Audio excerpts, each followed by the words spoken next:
On tonight's episode of the CHGO Cubs related podcast, the trade deadline has come and gone. We will break it all down, who the Cubs got, and I think more importantly, who they did not get. All that and more on tonight's edition of the CHGO Cubs related podcast.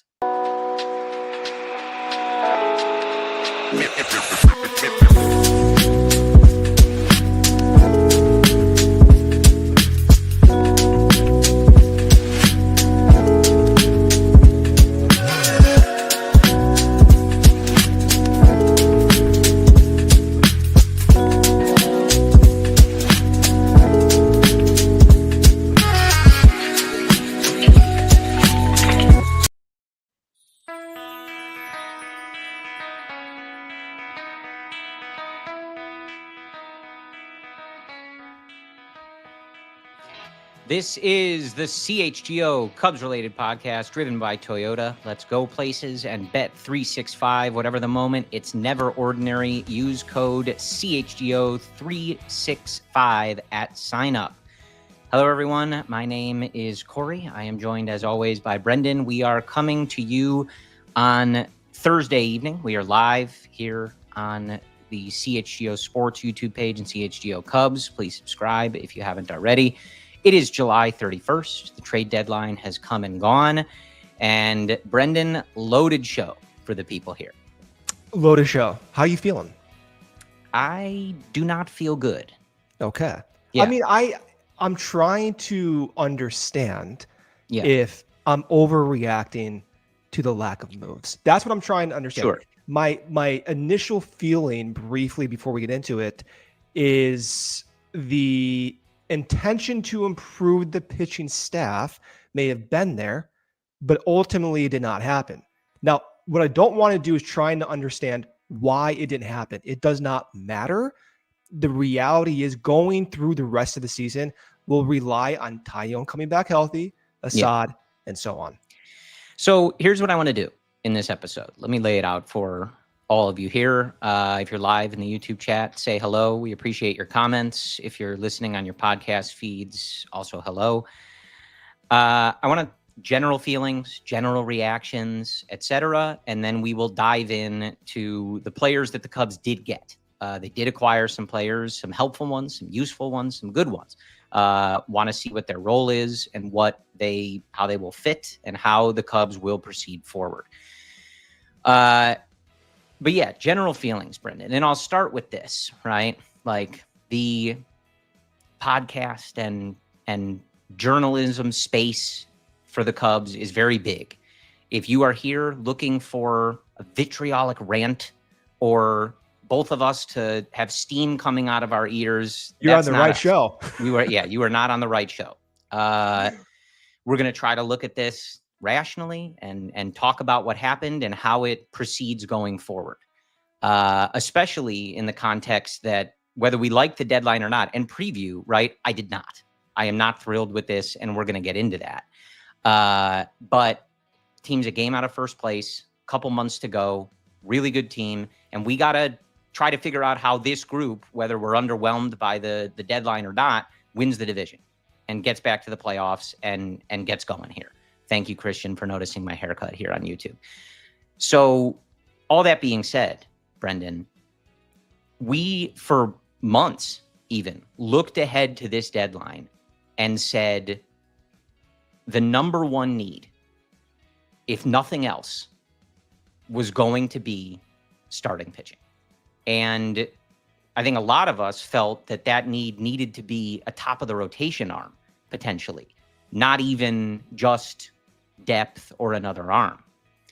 So to me, if you didn't like the price on Suarez, for example, and you wanted to ride with Matt Shaw, he ends up going to the American League, not in your division, not the Brewers, as a lot of people feared. Okay, fine. I can get my head around that. I can buy into that. If you didn't want to pay the big price to Minnesota for someone like Duran and really load up that back end of the bullpen, give Daniel Palencia a twin flame, if you will. If you didn't want to do that, okay. You added some depth there. You're replacing some of the guys that have not been good that we've been calling for them to get rid of. Fine. I can wrap my head around that. But to not end up with not only a top of the rotation starter, or a cost-controlled starter. But if we're reading the tea leaves correctly and Soroka is headed to the bullpen, you got zero, Brendan, zero in this rotation. After all the bullpen games, after all the consternation about Ben Brown, and for as good as he's been for the value, starting Colin Ray every fifth day, you added nothing to this rotation. I understand the nuance. I understand the prices are high. I get it all, right? But it is flat out disappointing, underwhelming, not good enough to not have added to that depth. And I'll turn it over to you. But the last thing I want to say quickly is, typically I'm going to, read a quote or a thought from friend of the podcast, Matt Clapp. And I thought he put it well. This team deserved a better deadline, especially this positional group. It may have been hard. It may have been too pricey, et cetera, et cetera. I understand all of that. I promise you I do. But this positional group has been the best in baseball. This team is a game out of first place, one of the best records in the league. They deserved a better deadline to help them win this division and go deep into October. And nuance or not, they didn't get it. There doesn't need to be nuance with this because we were laid out what the plan was when Bellinger was traded. Yeah. When Bellinger was traded, it left a void entering the year of about $25 million underneath the first tier of the luxury tax. As we stand here right now, they aren't inching towards that. So that void, that pillow, which by the way, they went over last year, they are likely not going to go over this year. So to me, that signals they wanted to leave the space open to add pitching. It did not work out. Now, the counter to that could be, well, the price for Alcantara was too high as a project. Yeah. Even more high was Ryan. Even more high, the highest possible was Mackenzie Gore. So you know Cabrera, et cetera. Yeah. So you know what? And none of those guys moved for the record. For sure. And you know what? Of course, right? That's a valid point. But what's also valid is trying to squint at these projections and understand how are they going to get through the season with confidence. Now, it can happen, and that's also an important point. But with confidence, no, because the pillow was made so you can have a greater degree of confidence. I don't think the front office is sitting here thinking, yeah, this is the group we want going into August. There's no way. We've been hearing this for months that they're looking around the corner for the worst case scenario. The worst case scenario would be Tyone does not come back healthy.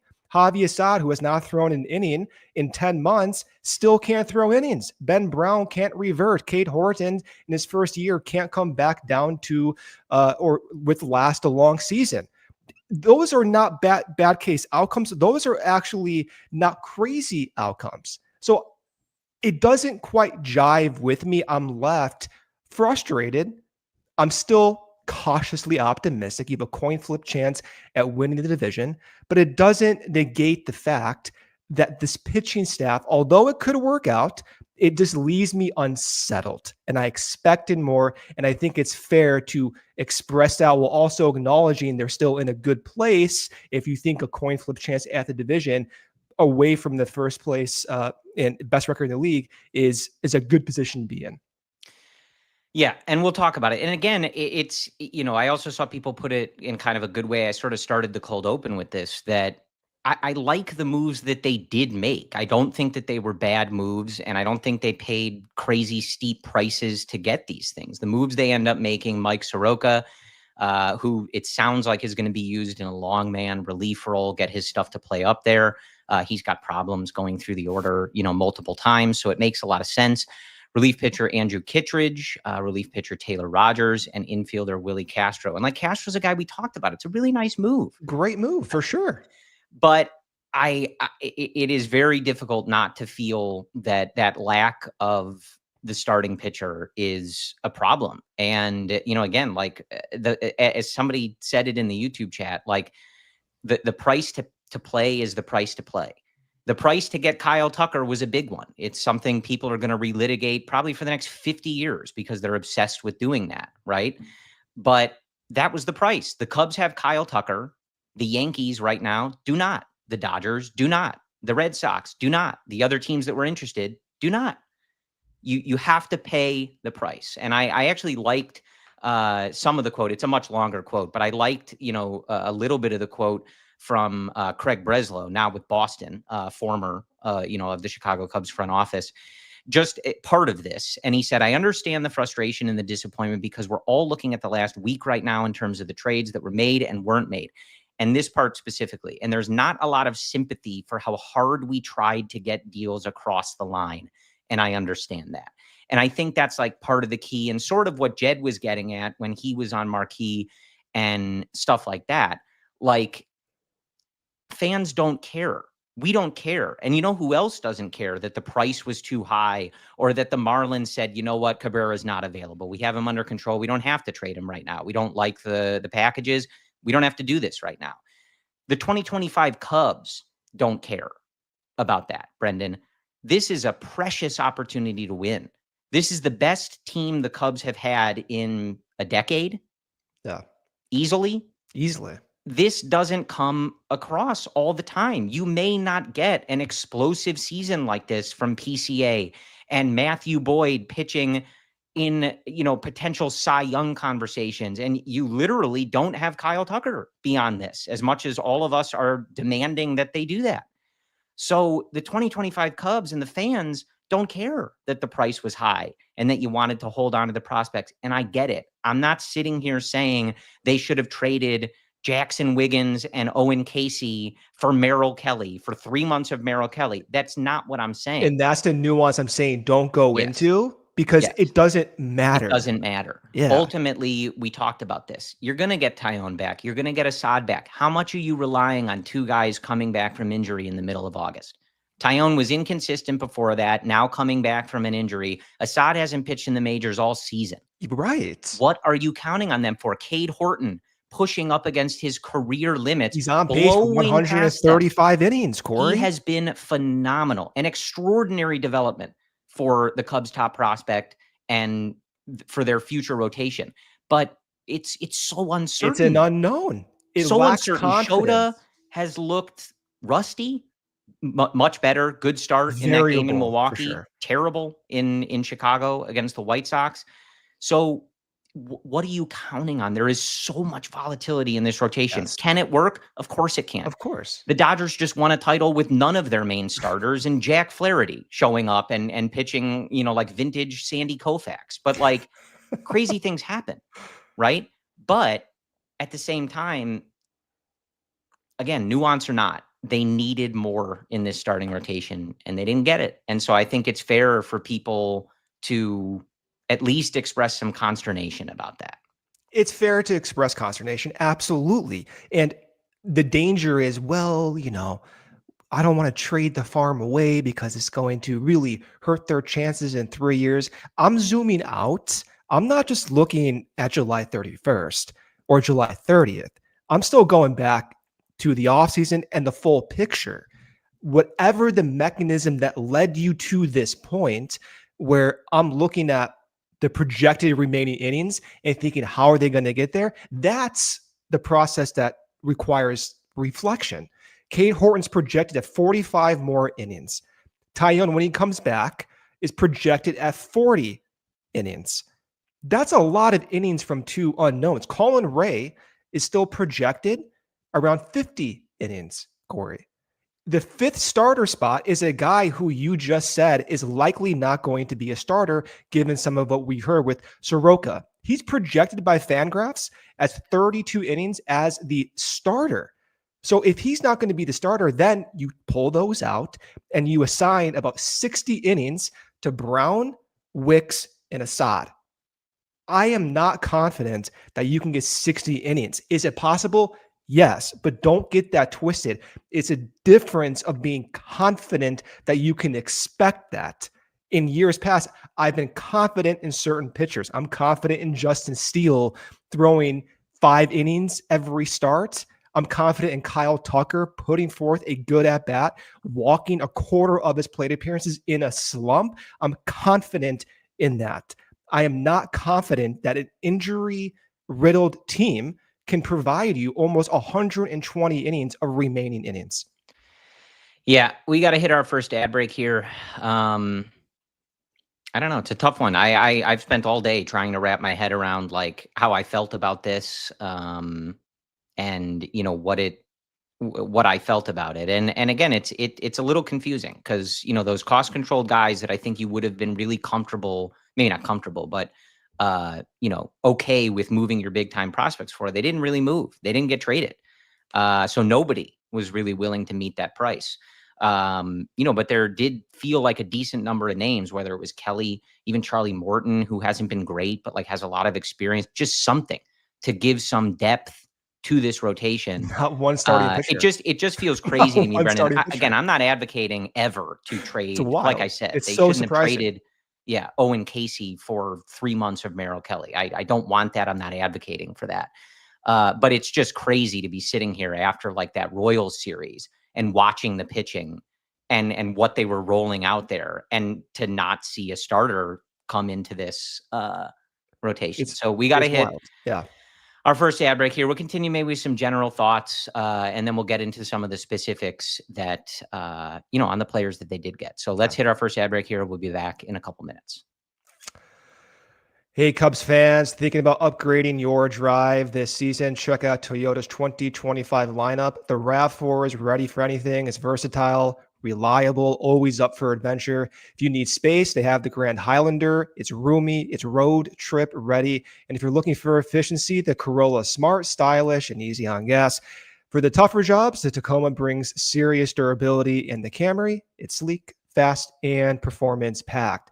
Summer starts here with amazing deals on a lineup built for every kind of road trip. Visit your local Chicago Toyota dealer or check out Toyota.com today. Toyota, let's go places. And hey, upgrade your fandom too. Become a CHGO diehard today and get exclusive content, merch, discounts, a free t-shirt, and access to our CHGO Discord lounge, which was very hot today during the trade deadline.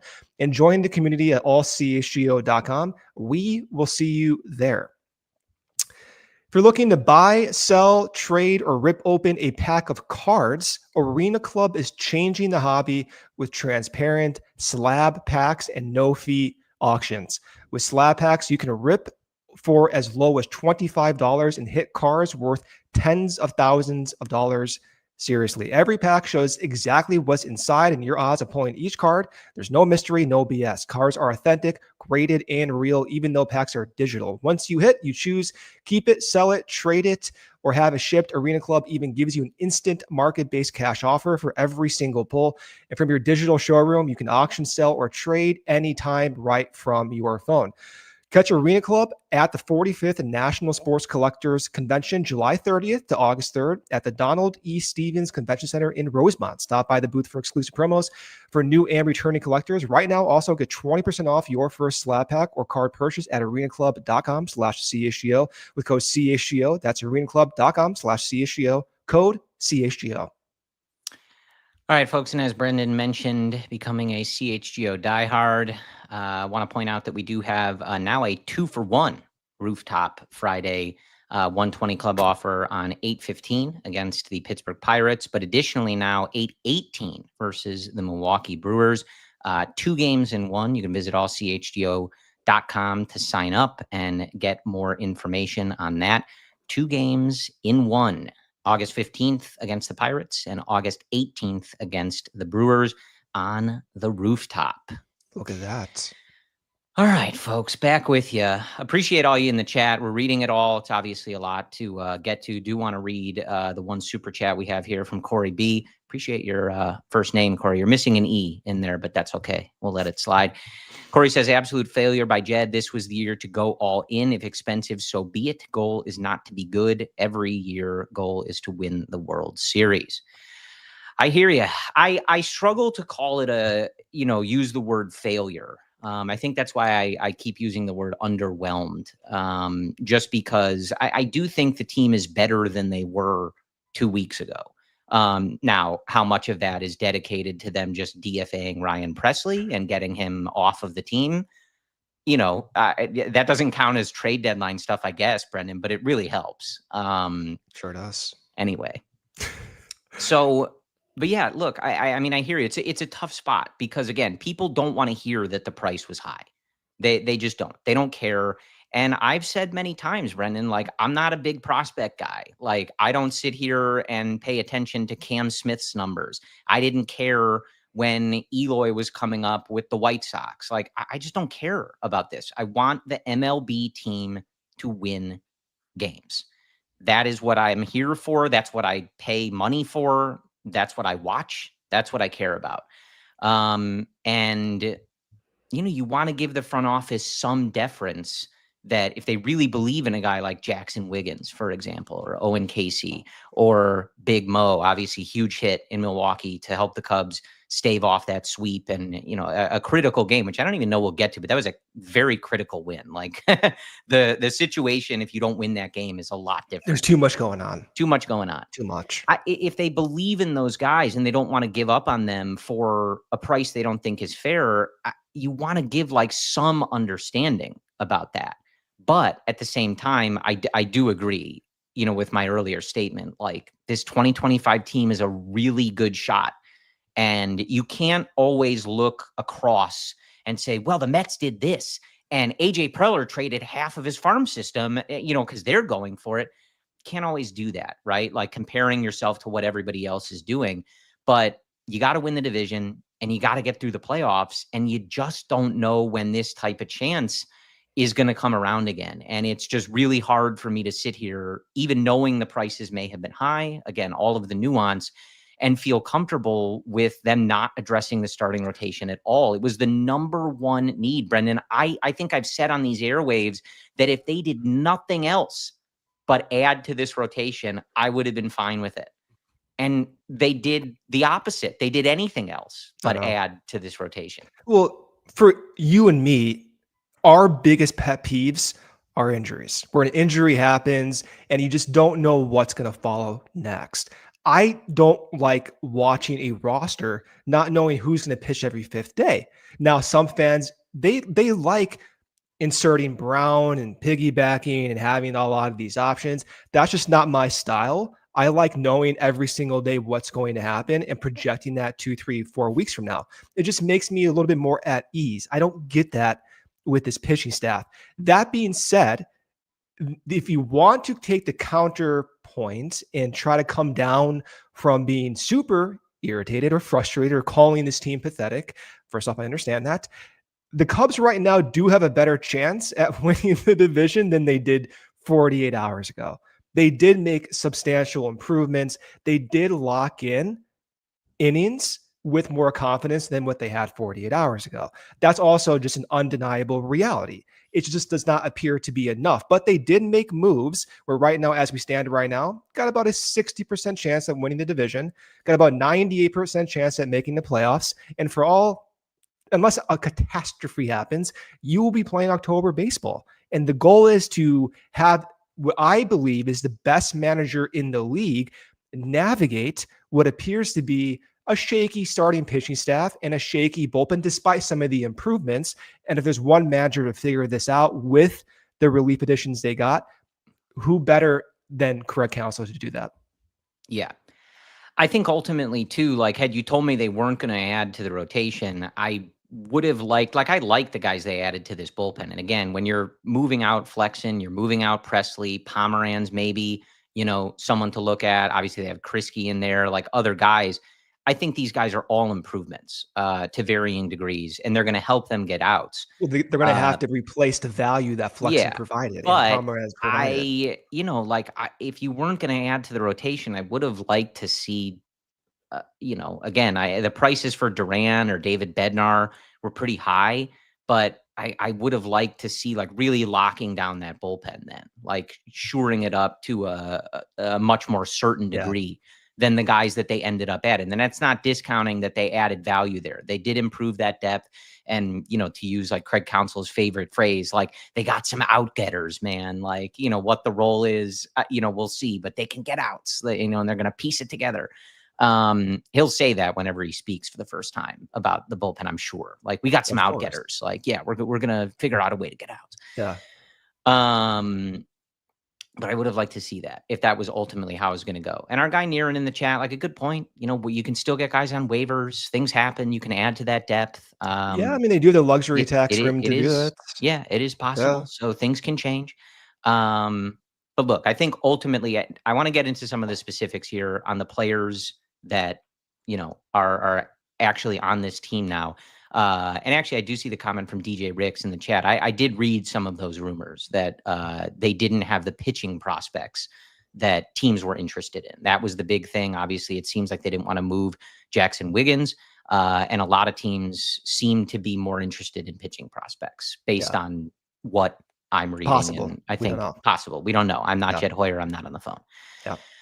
I want to get into some of the specifics, but I'll end. I don't know if you have any last thoughts. I think fair for fans to be feeling whatever they're feeling.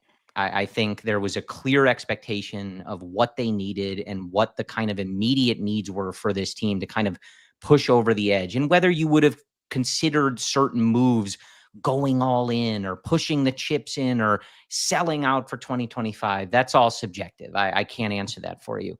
But I do think like it's reasonable for fans to be upset or underwhelmed or disappointed, annoyed. I wouldn't freak out too much because this is still a really good shot. They have one of the best records in baseball. And I just always caution on saying stuff in the heat of the moment that you might regret if they go and win the division and Kyle Tucker's pumping home runs at Wrigley Field in the playoffs. But they had a big, clear need, I think, on the shopping list, and they didn't address it. And I'm not pleased with that. Nuance be damned. So we'll see what happens, but we'll get into it. What I want to do before, go ahead. I was just gonna say, of the four guys, is there one player where you're the most encouraged to acquire? I like Rogers a lot in the pen, but I think Castro. I think Willi Castro. Yeah. The Cubs He's bench got an insurance policy. Yeah, the Cubs bench has not been good. Obviously, Justin Turner has been doing better against left-handed hitters, but obviously Vidal Brujan gone. John Birdie giving you more as a relief pitcher, really, than he is as a position player. And Castro's is versatile. He can play a lot of positions. He can cover you if different guys need a break. If you want, to play certain matchups. He's hit really well against left-handed pitching this year, which has obviously been a deficiency for the Cubs, and just overall a solid player, coming in 245, 335, 407, 742 OPS, 109 WRC plus, 328 weighted on base average, stolen 9 bases, just a solid depth player. And I think that's something that Cubs obviously could have used throughout this season. And it gives them a little more comfortability with, you can be careful with Shaw's matchups. And if he's continuing to show these adjustments and stay hot, great. If you're feeling a little wary of that, or he gets back in some bad habits or whatever, Castro's primary position has not been third, but he's played over there. I don't know what kind of defense you'd be expecting. But at least he's done it. And I think you'd be much more interested in that than running out Brujan or John Birdie. So I like that move. It gives Counsell some flexibility. And that's what you want him to have as a manager. He's great at maneuvering the pieces, bringing a guy in later in the game for defense, changing the matchups based on how teams structure their relievers. So I really like that move. I think that's a solid move. I wish it weren't the one I was the most excited about, right? But like even last week we talked about this. Like that's a solid move. If you didn't want to sell out for Gino, okay, Castro was a really solid fit. It makes a ton of sense. To be fair, it was always under the impression of, then you can use those resources to get those bona fide top starters, and you didn't even get one starting pitcher. But it is what it is. Let's take our second ad break here, come back around. Let's dive into the specifics of Soroka and Kittredge and all these guys they got, and understand what the logic is and why Jed acquired them. Sure. Okay. Ever had one of those days where your friends decide last minute to hit up a game? That was us a few weeks ago. Game time decision, no pun intended. We grabbed our tickets on the Game Time app about an hour before first pitch. It was crazy easy. The prices actually dropped as time got closer to first pitch. So we saved a bunch, used it on beers, dogs, and merch instead. Game Time makes it so simple, super clean app. You can see the views from every seat and no surprise fees at checkout. What you see is what you pay. They've got these awesome zone deals as well. Just pick the selection and Game Time picks your seats to save you even more. Right now, there's a zone deal for the Cubs and Orioles on August 3rd, zones 29 to 32, 10% off using Game Time. It's honestly the easiest way to grab last-minute tickets for sports, concerts, comedy, you name it. Game Time is the official ticketing partner of CHGO. Download the Game Time app, create an account, use code CHGO, that's CHGO, for $20 off your first purchase. Last-minute tickets, lowest price, guaranteed. Your favorite team has home field advantage. Shouldn't your actual home have a home floor advantage too? That's where Empire Today comes in. Forget the chaos of big box stores, wandering aisles, loading flooring into your car, then trying to find someone to install it. I've been there. Once tried a do-it-yourself job. Let's just say the YouTube video makes it look way easier. Empire Today is different entirely. Their flooring pros do only flooring every single day. They know their stuff. They bring the showroom right to your home. You can now see the flooring, how it actually looks with your walls, your lighting, your furniture. Zero guessing. They take precise measurements, answer all your questions, and give you upfront, all-inclusive pricing. No hidden fees, no surprises, and yes, you can get installation as soon as the next day. Empire handles everything. You just enjoy your new floors. So get your home floor advantage today with Empire Today. All right, folks, we're back with you. I see our YouTube chat is yelling at a wandering Brewers soul that has ended up in our comments. Be nice, guys. He wants to listen to a podcast of a franchise that has won a World Series before, okay? Which year was that? It's 2016, 1908, 2016. 1907. It all counts and is more than the zero that they have. 07, So 08, back to back. Nice. We're a welcoming group here. Sometimes. Anyway, sometimes. Not really, but sometimes. I want to finish talking about Willi Castro because we started it. And I do see it, Flat Earth Poker, talking about some of the, the prospects and stuff like that. I do just want to highlight, because I did see someone else talking about it way earlier in the chat. Like, there's so much risk in prospects. And I don't, again, you had a really good Twitter thread, Brendan, about like the intention. Like, thank you. Their intention was not to end up with no starting pitcher. Yeah. The market played out in a way that they weren't comfortable pulling the trigger, or other teams were not there. And we've heard Jed say that in the past as well. The market was not there. And fans don't want to hear this. Right? I don't want to hear it. I don't want to hear it. Yeah. But he's not sitting there, saying, oh, this team doesn't need starting pitching. And I'm looking forward to, keeping these prospects forever. And we're never signing any free agents because we have to play Owen Casey and James Triantos. They all have to come up. And that's not really what they're doing. But there's a danger in just relying on those prospects. Most prospects don't hit. The hit rate is very low. But again, yeah, as other people have said, like, it sounds like the Cubs just did not have the prospects that people wanted and what was being sought after, or the level of which to make these, multiple prospect trades with those middle ground prospects and build the pack. So it is what it is. We got to press forward. We have a division to win. We got a great team. We got to figure out how all this stuff fits. So I want to talk again about Willi Castro, and we are going to talk about Willi Castro in our Taking the Temp segment. And that, of course, is brought to you by your trusted local experts at Four Seasons Heating, Air Conditioning, Plumbing, and Electric.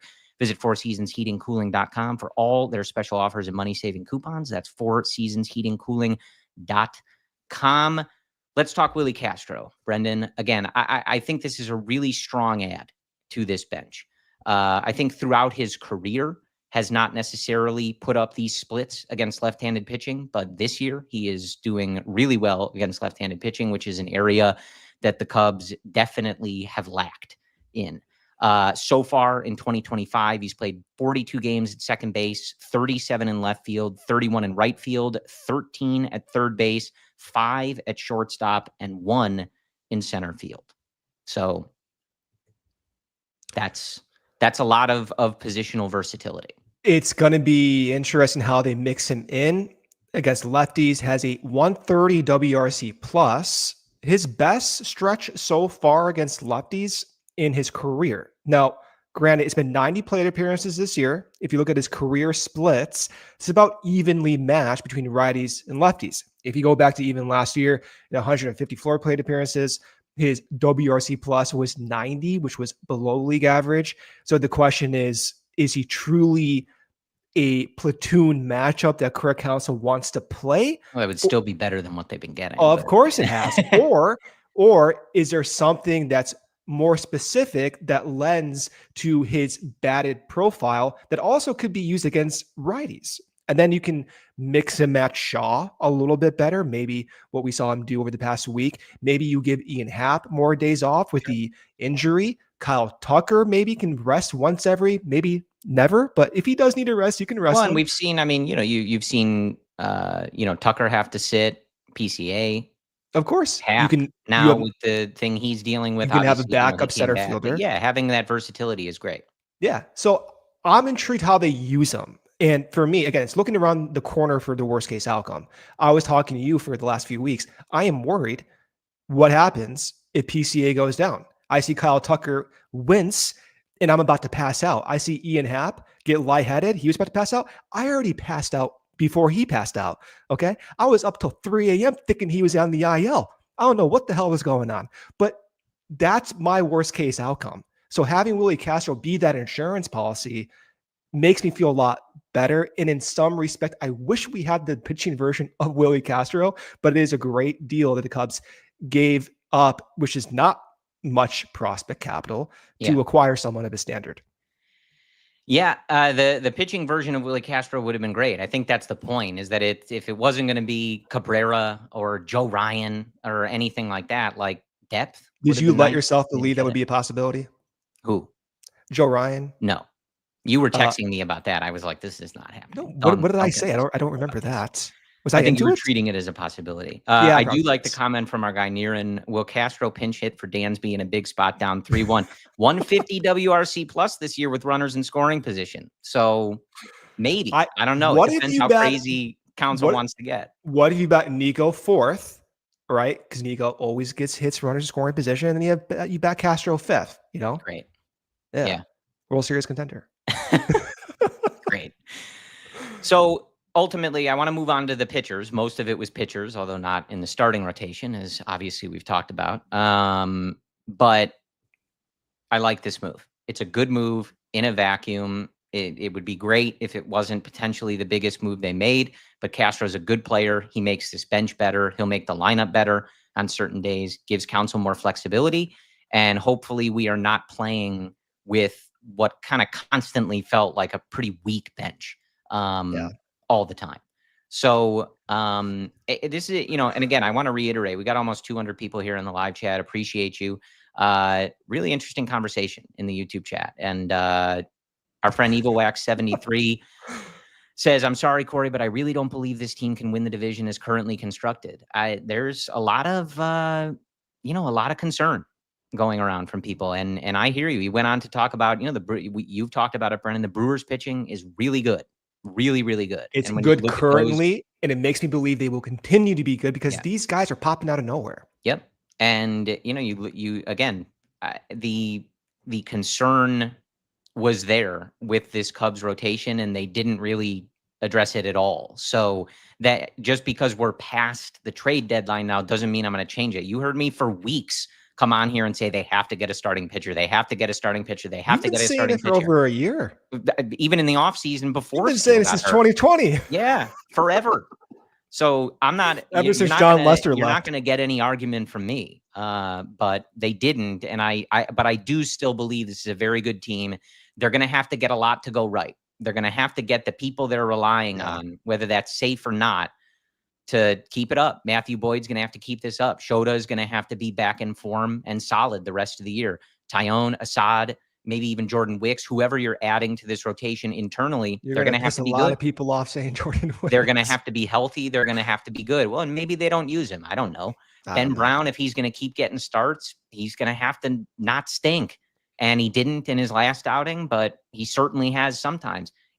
You're relying on a lot. Cade Horton, rookie, first year, is going to have to keep this up, man. And these things can happen. but it does, when you say it out loud, it feels like you're asking a lot.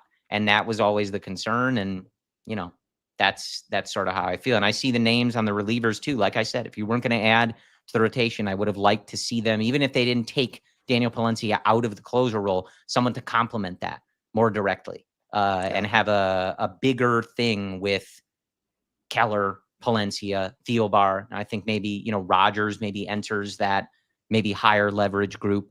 But I would have gone to the top there if you weren't going to add in the rotation, but they decided not to. So all right, let's talk about the pitchers they did add. Let's do Soroka. Let's start with Mike Soroka, obviously former White Sox. I believe he was on the Braves. Interesting player because he's played a lot of different roles. And I know you kind of dug in on him a lot.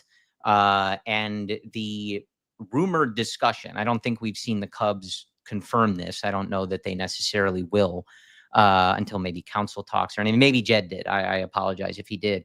The idea seems to be that he was not added with the intention of being a every fifth day starting pitcher. Maybe he would start some games, but not plan to go super long. But the intention was looking at him as more of a long man, someone probably coming out of the bullpen. And as Christian A says, a lot of that is due to a slurve that has one of the highest whiff rates in baseball. So talk to us about Mike Soroka, Brendan.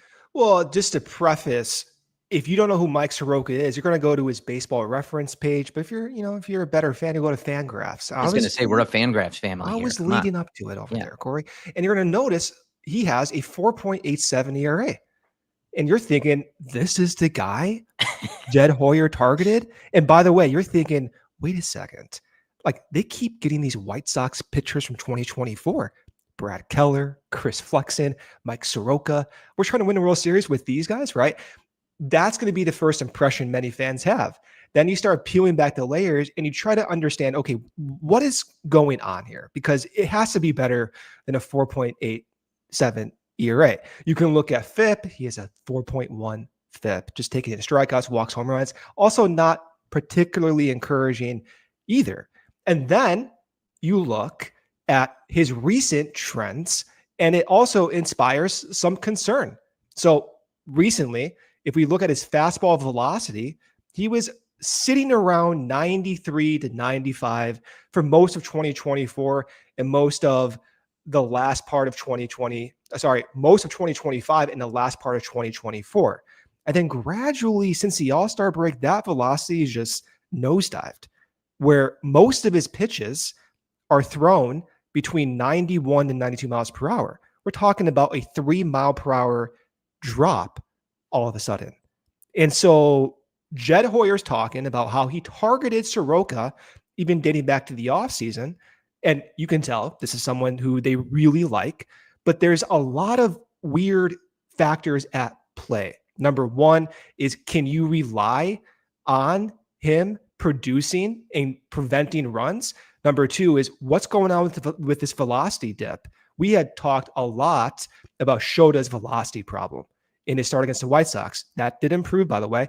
Everyone was freaking out about the velocity, but that was one start. This has been 3 consecutive starts for Soroka. And I don't mean to sound negative about Soroka, because it's not a negative discussion here, but it's something to point out. The Cubs feel as if that velocity dip is nothing to be concerned about. And the slurve is absolutely one of the better pitches. That slurve is also a relatively newer pitch type, where last year he threw a slider as his most dominant pitch type. Well, now he's throwing it about 3 miles per hour slower. So the question is, you have this unique pitch type. You can use it against lefties because it has more of a dropping action. You can use it against righties because it also has some dropping action. And he's using that, once every 3 pitches. The Cubs see something that can pair with that slurve, or they see something that they can tweak sequencing wise to bring down that ERA, to bring up the strikeouts, to maybe keep the walks at bay and limit the home runs. And should that happen, everything starts to normalize and look exactly what the front office imagined when they traded for him and even sought him out in the offseason. That's the plan. But if you want to talk about confidence and trying to be like absolutely certain, I don't know what to tell you about the velocity. I mean, you have a 3 consecutive starts profile of him throwing 3 miles per hour slower. That's an extreme thing. I don't know what to make of that. Yeah, I mean, it'll be interesting to see how they use him, how they, use his arsenal. Certainly it wouldn't be surprising to see them bring a guy like this over and, I don't necessarily know that they would add pitches, but just play around with his arsenal, his repertoire. And he certainly represents the type of guy that you can easily see them using in a different role rather than relying on him to go deep in starts every day. First time through the order, even just as a starter this year, 37 innings, 2.92 ERA, 195 average against. Then the second time through the order, that jumps to 409 ERA, 218 average against. Third time through the order, he's only done it in 11 innings, but the ERA balloons to 13.5 and a 319 batting average. So pretty clear what he's doing right now is not what you're looking at to be a starter going deep into games. But the result he's getting in shorter bursts, clearly with the slurve as you've identified. And, hopefully, maybe the velo thing, I've read a little bit that maybe that's just a mechanical thing that hopefully they can adjust and get back there, especially if he was, pitching in max effort.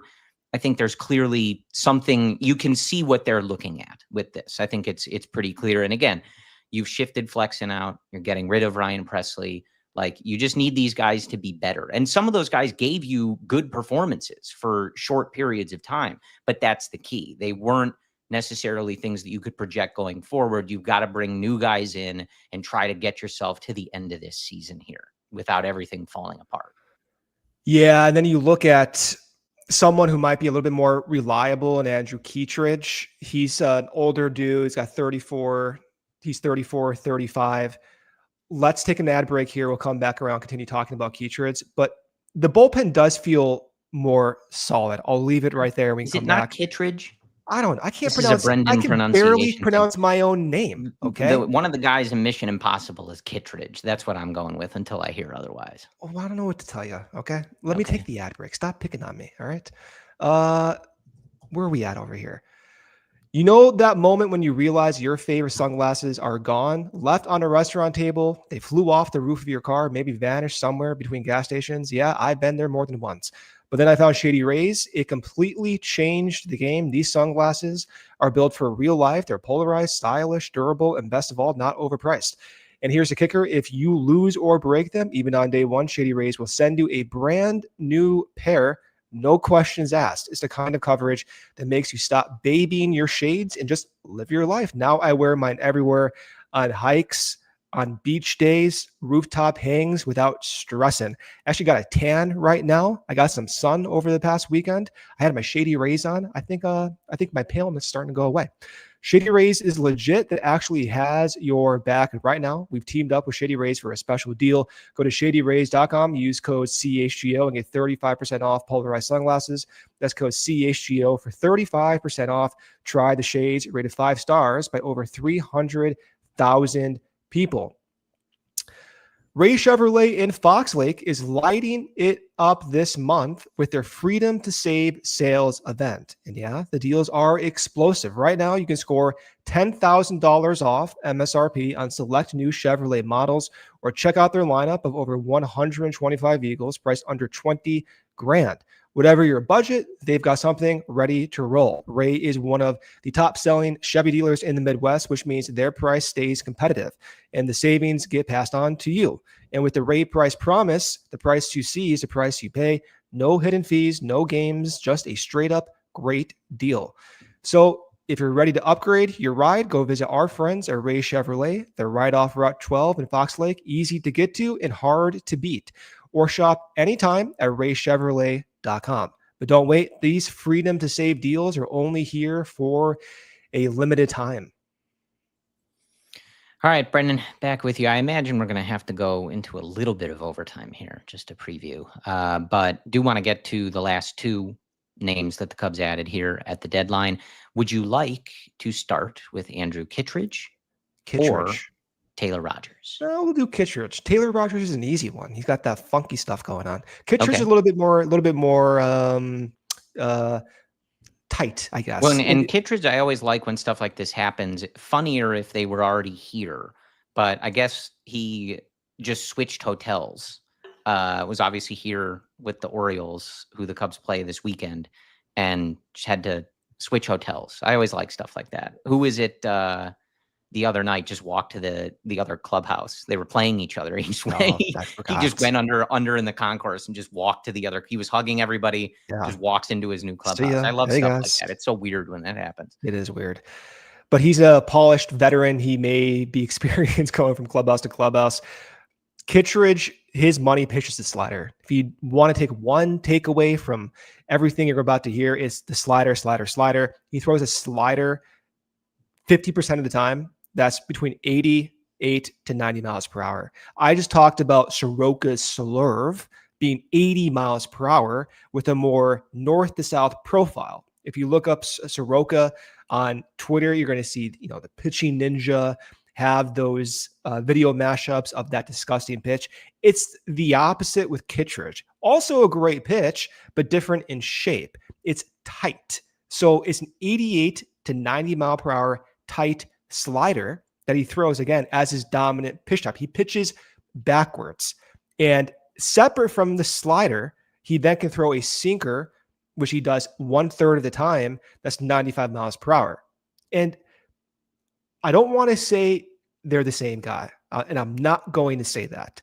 But I get some like, if you were to rewind the clock and get Jason Mott back, and I'm not saying he's Jason Mott, okay? Yeah. But if you were to put the pitch lab back in 2014, 2015, I feel as if Jason Mott would be like Andrew Kittredge. They would optimize Mott to look like Kittredge. I don't have enough room in the frame to do the Jason Mott clapping to Starlin Castro gif, but just know I'm thinking it. That's a flashback. But Mott back then, he was a closer for many years, as we knew.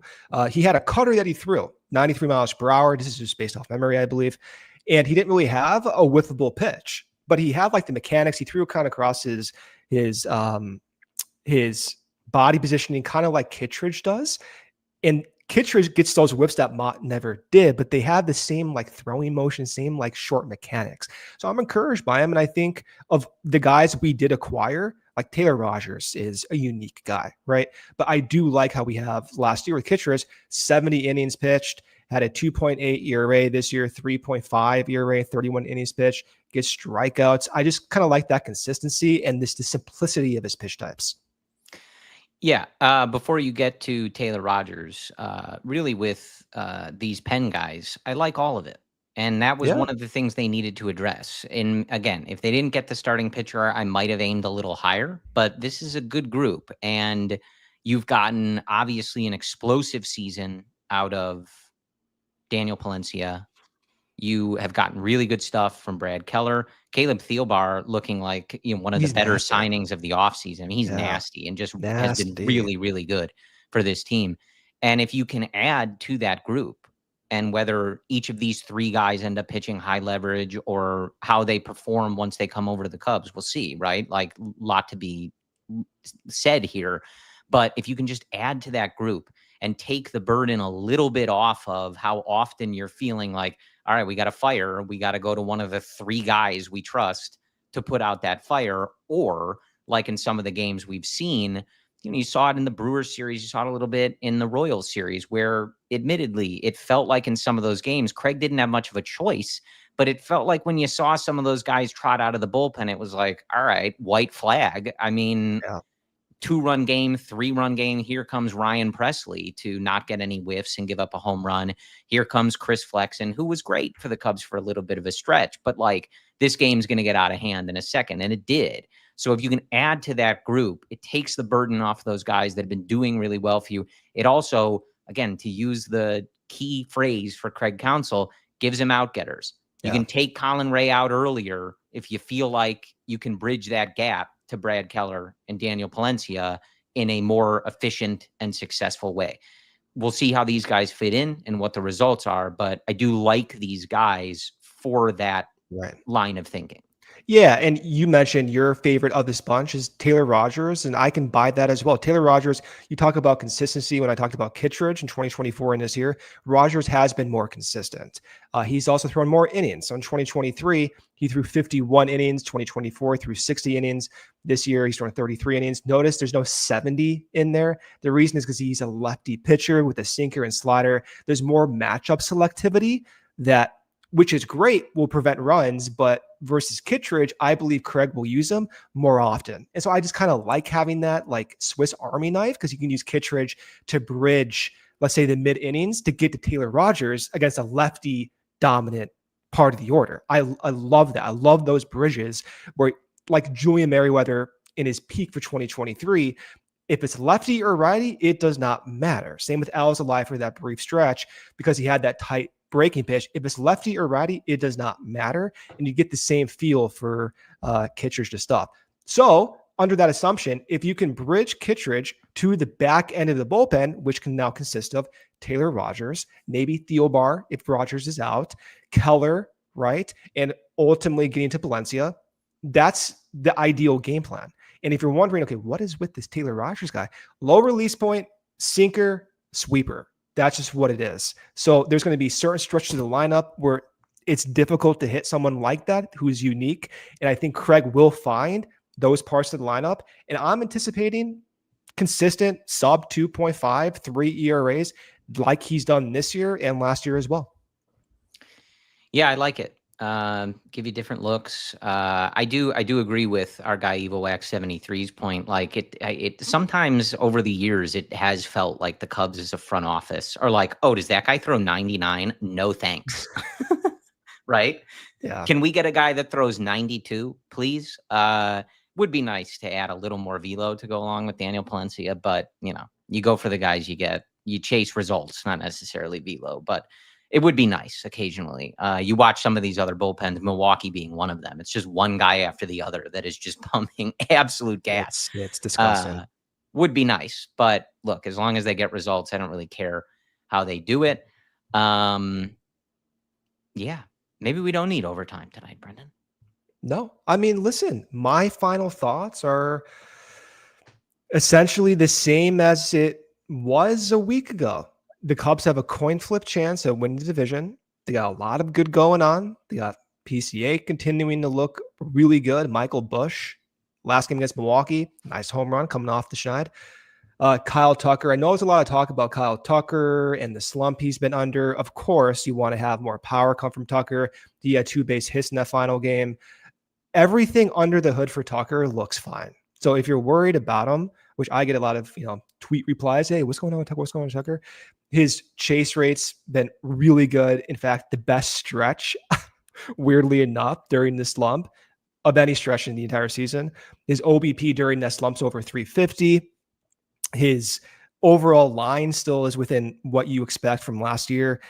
And I'm going to make this graph after we get off this. If you plot, quote unquote, the superstar hitters, and you ask a question, how often do these guys slump? And they go under slumps like Kyle Tucker. You're going to see it's more often than you think. Yeah. Right now, they all do. Right now, it just so happened to come when Michael Busch is slumping. Sure. When, say, Suzuki is slumping. So your top 3 guys are slumping, and then you're frustrated. Oh, my God, here comes Busch again. Oh, my God, here comes Seiya. And then you got Kyle Tucker mashed in between, who's also not driving the ball for a few weeks. So I get it, but the under-the-hood numbers and the reality that these guys slump, it's to be expected. Kyle Tucker's great. Slumps happen. I don't care. Yeah. The Brinks truck, I'm still driving it. You got to do what it takes. I don't care. But I get it. I hear you. I've wanted him to be better over the last month as well, but superstar slump, just the same as anybody else. His overall results have been great, and he's going to go on a heater here to help the Cubs win the division. I would be concerned if he were injured, but yeah. not the swing speed looks fine. Everything looks fine. He's Kyle running Tucker's the bases great. well. Yeah. I will. So finishing, we are going to go to overtime. So I was about to go get my dinner out of the fridge over here. I'm thinking, thank God, but okay. Sure. If you're watching on the fast channels, hop over to YouTube. CHGO Cubs, preferably. That's our exclusive Cubs channel, but also broadcasting on CHGO Sports. Hop over now, and then we will finish this up in overtime.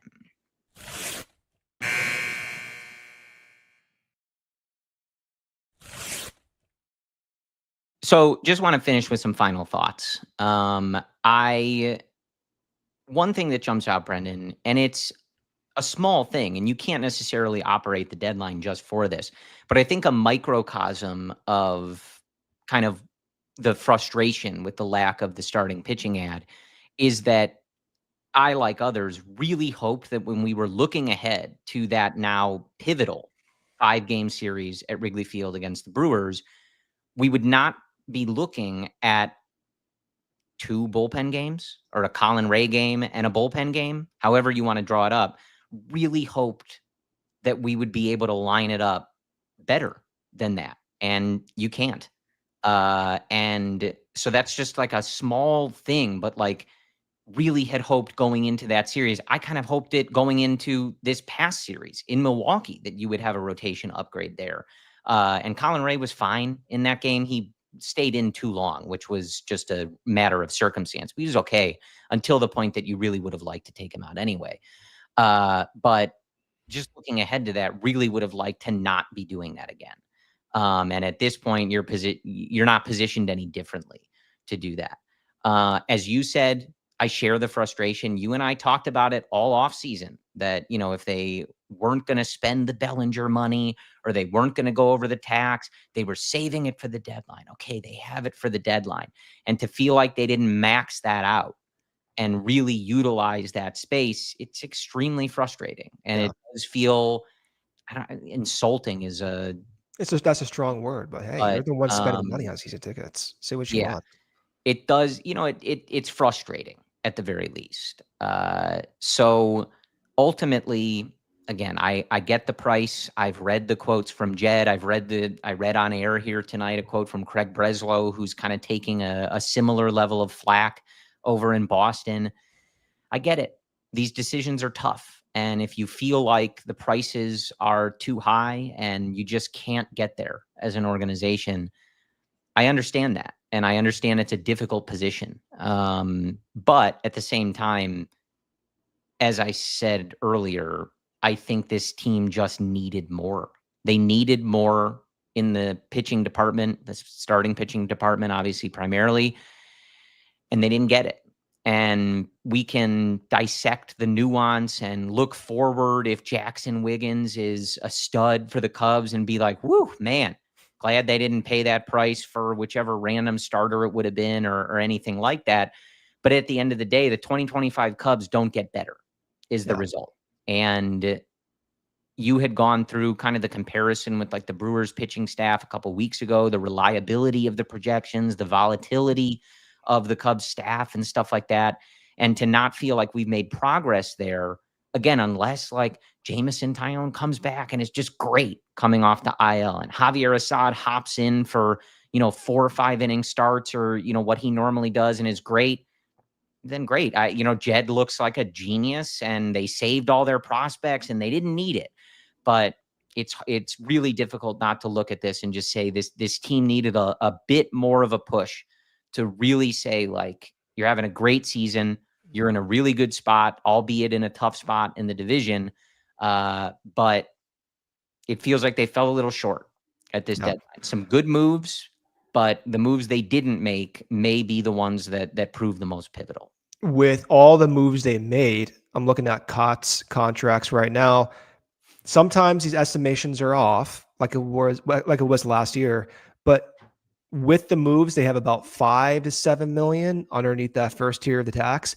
So the thought just came to me, if you're the front office and you're seeing who's available on the trade market with the prospect price that's being asked, maybe they're thinking, well, you have a 60% chance at winning the division. You bring in, I'm not saying this is the case, but you bring in an extra starting pitcher that puts you above the luxury tax, but you only add 1 win. What is the cost to get that win when you start adding in the taxes?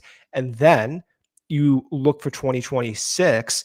if you go over that year, when you play even more taxes, I do wonder, I know fans don't want to hear this. Okay. I don't even want to hear myself talk about this, but I do wonder if that was part of the calculus, because they are, unless this is really off, they're 5 to 7 million underneath that first tier.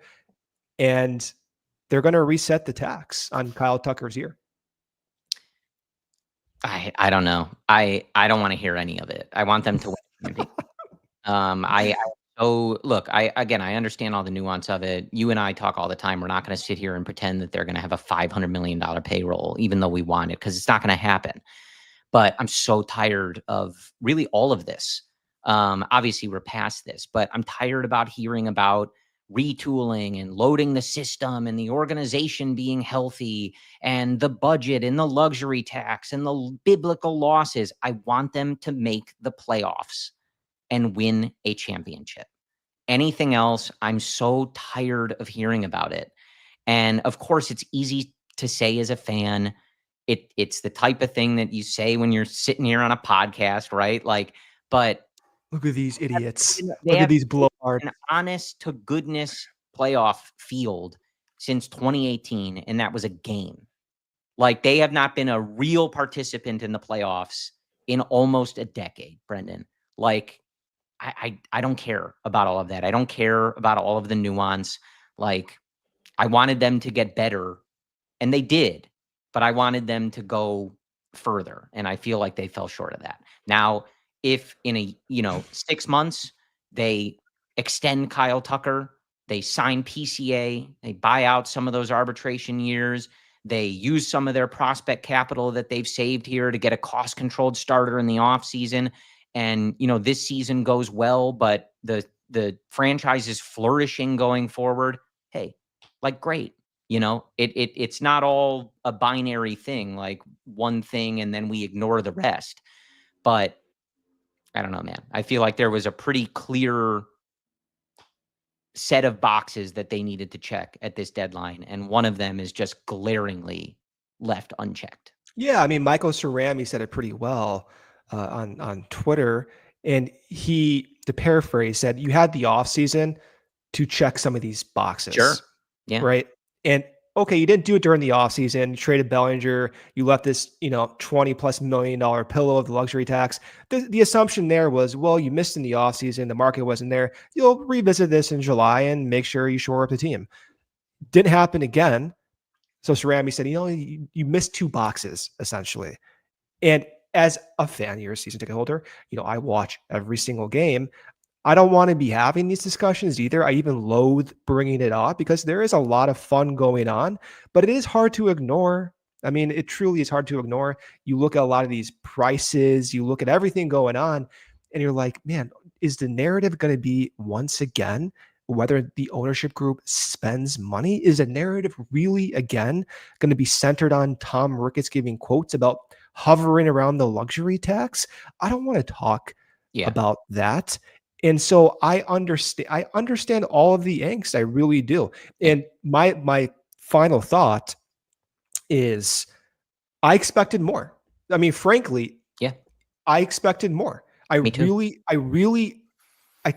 thought that when I woke up this morning, we would have at least one starting pitcher. Now you can look at both of us and you think, oh, look at these, idiots over here. They don't know prospect value and all this stuff.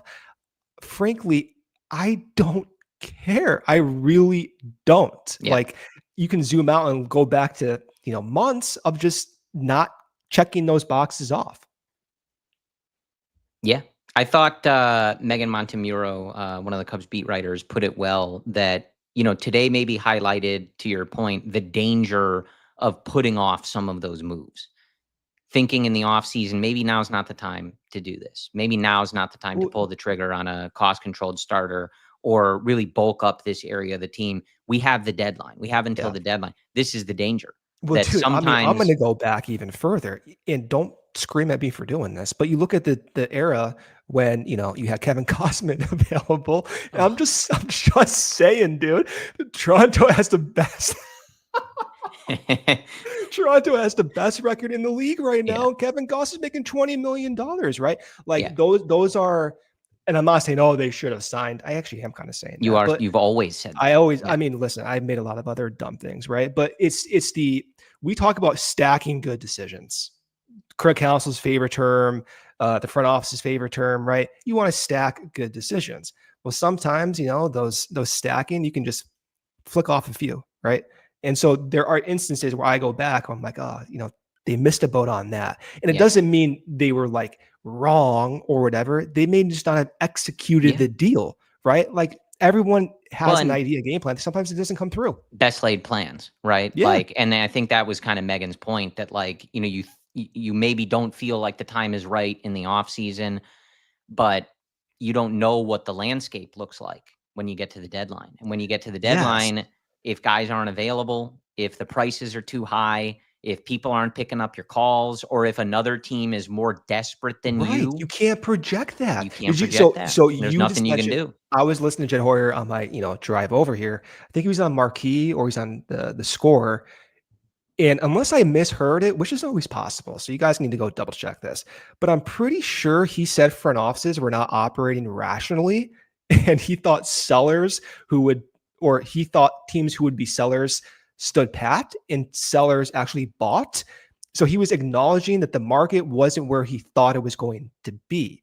And so I'm thinking like I understand, don't get me wrong, but like you can't ignore the possibility that plans and decisions were made under maybe an assumption that wouldn't be the case. And so that just left me a little bit unsettled. Yeah. All right. Those are our thoughts. And look, these things evolve. This is, 3 hours from the deadline. Shout out to our team earlier, Luke, Joey, Pat, Jared Willis, who did a trade deadline special. Check that out. They were live just before the deadline, a little bit after the deadline. So some instant reaction there. These are our kind of raw thoughts. Obviously, we've had a couple hours to think about them. I got a headache. But these are not particularly polished or rehearsed. Speak for yourself. I was talking in my car. Yours are rehearsed. Oh, no, okay. They're not. Yeah, They're not. Brendan's reading a teleprompter back there. Yeah, that'd be sick. Yeah, these are things can change. We'll see how these guys look, how the new players play, stuff like that, and maybe we look back on the deadline differently. Like I said, it plays into how they address the offseason and some of these prospects going forward, Kyle Tucker going forward, all these different things. But ultimately, feeling a bit let down today with the starting pitching situation. But where I do want to end this, though, is similar to how we began it. Regardless of whether we're pleased with the trade deadline, regardless of whether we are feeling fulfilled enough by that or feeling like, because Brendan, you were talking a second ago, I fully expected to get on here when we started this day. I expected this episode to be like, Jed Hoyer, baby, he cooked. Let's go. Dude, I was refreshing Twitter. I really Twitter. thought that was going to be what happened. I was refreshing Twitter until like 2 a.m. last. I ate like 2 boxes of Cheez-Its. I was going to town thinking they were going to make a deal last night. Yeah. Never happened. So it didn't happen. But at the end of the day, right? Like recentering things post deadline. The Orioles are here. It should be a special weekend at Wrigley Field. Unfortunately, for the wrong reasons, we didn't address it at the top. But obviously, rest in peace to Ryan Sandberg, a Cubs legend, someone who's left an indelible mark on so many fans, a generation of fans. And I would encourage you to watch the tribute episode and especially the commentary from Luke Stuckmeyer the other night. I thought he handled that really eloquently and beautifully and did a very fitting tribute to Rhino. And that'll be celebrated this weekend with, the patch they're going to start wearing, the special jerseys I believe they're going to be wearing on Saturday. And it will, start this second part of the season, which is the Cubs are a game out of first place. After that win on Thursday, it evens up the series with the Brewers. So that 5-game series at Wrigley will 100% decide that tiebreak and who wins that season series and what happens, if there's a tie, etc. So it's huge. This team has gotten a ton of great performances. They have one of the best records in the league, and there's some questions There are some concerns. There's some risk in how they're going about this, but they have been one of the best teams in baseball, and it will be on them to show up on the field as we turn the calendar to August, 2 months for the division to get back in the playoffs and to, kind of change the narrative about this franchise that has existed for, the last 5+ years of them not running this division, it not running through them, and then not feeling like the Chicago Cubs should feel. So that's where we go. I think they got a great chance to do it. And, whether we all agree or disagree on how they address the deadline, I do think one thing, we will all be there rooting for this team and believing in this team and like an idiot. Sending all of the good vibes.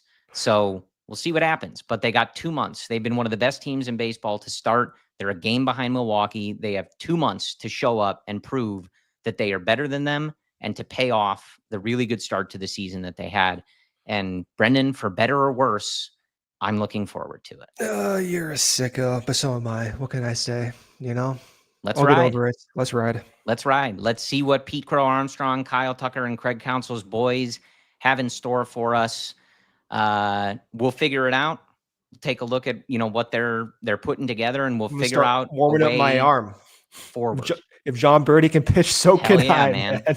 So I think especially after we're like unsure, maybe disappointed, etc., but they're in a good spot. I feel like the way I normally end this show is exactly how I would want to end it. So I'll say thank you guys for listening.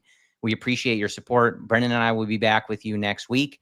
And regardless of how we feel today, how we felt yesterday, how we feel tomorrow, no matter what, go Cubs.